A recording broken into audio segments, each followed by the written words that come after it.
নতুন সরকার শপথ নিয়েই নিষিদ্ধ ঘোষণা করল ৩ শ্রেণীর জমি ক্রয় বিক্রয়। সুপ্রিয় ভিউয়ার্স, এই ৩ শ্রেণীর জমি কোনগুলো, কি কারণে বাতিল, চলুন আজকের এই ভিডিওটিতে সেই সংক্রান্ত বিষয়গুলো নিয়েই বিস্তারিত জেনে আসি।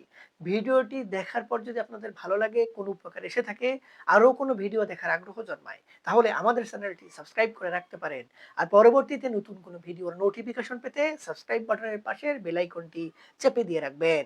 আসসালামু আলাইকুম সুপ্রিয় ভিউয়ার্স, আমরা সকলেই জানি বর্তমান আজকে থেকে বিএনপি সরকার দেশের সরকারি দায়িত্ব পালন করার জন্য শপথ গ্রহণ করেছে এবং এরই মধ্যে গুঞ্জন উঠেছে সরকার ঘোষণা দিয়ে কর্ম প্রথম দিন থেকেই তারা ভূমি মন্ত্রণালয়কে তাদের পূর্বের যে শাসন ব্যবস্থা ছিল, একদম জিরো টলারেন্স দুর্নীতিমুক্ত ভূমি ব্যবস্থাপনা, সেখানে ফিরে যাবেন এবং এতে করে কিছু কিছু নির্দিষ্ট নির্দেশনা বাস্তবায়ন কিন্তু হয়ে যাচ্ছে এবং এই নির্দেশনার আলোকে ৩ শ্রেণীর জমি ক্রয় বিক্রয়ে নিষেধাজ্ঞা আসতে যাচ্ছে।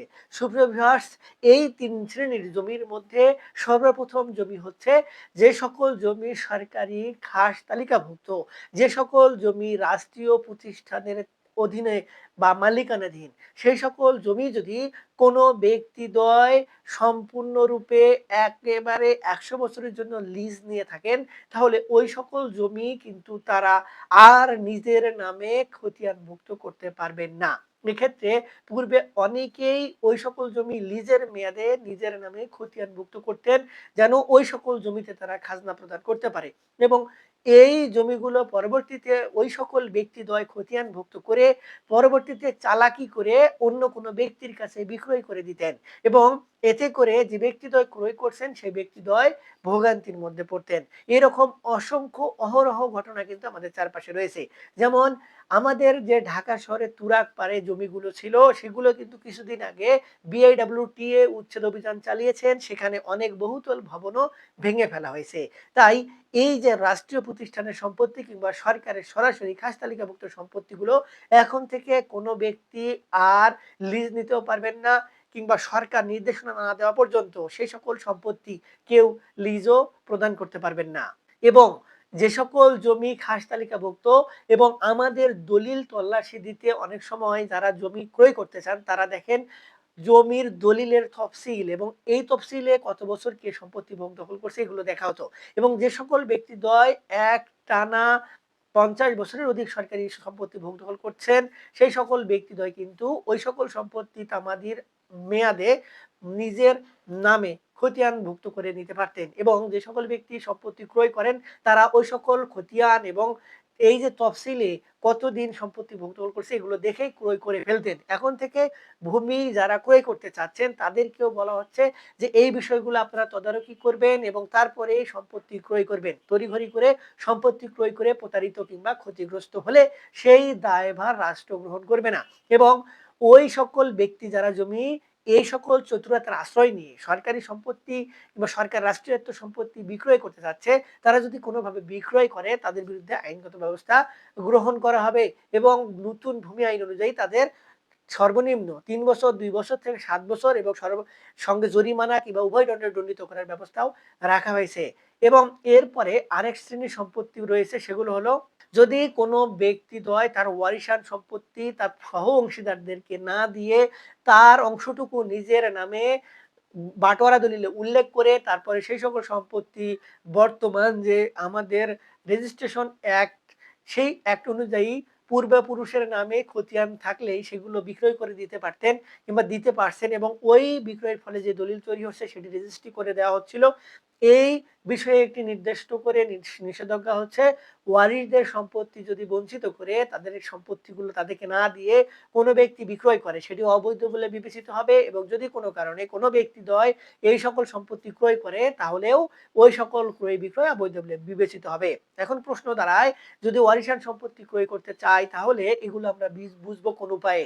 সেক্ষেত্রে বিষয়গুলো একটু তদারকি করতে হবে, একটু খোঁজ খবর নিতে হবে। এই সকল সম্পত্তি যাদের অংশীদার রয়েছে তাদের মধ্যে কোনো গ্যাঞ্জাম রয়েছে কিনা একটু ডিপলি পর্যবেক্ষণ করে তারপর সম্পত্তিগুলো ক্রয় করতে হবে এবং এক্ষেত্রে অনেক জটিল বিষয়গুলো হয়ে দাঁড়িয়েছে। যার কারণেই একজন অভিজ্ঞ আইনজীবীর পরামর্শ নেই।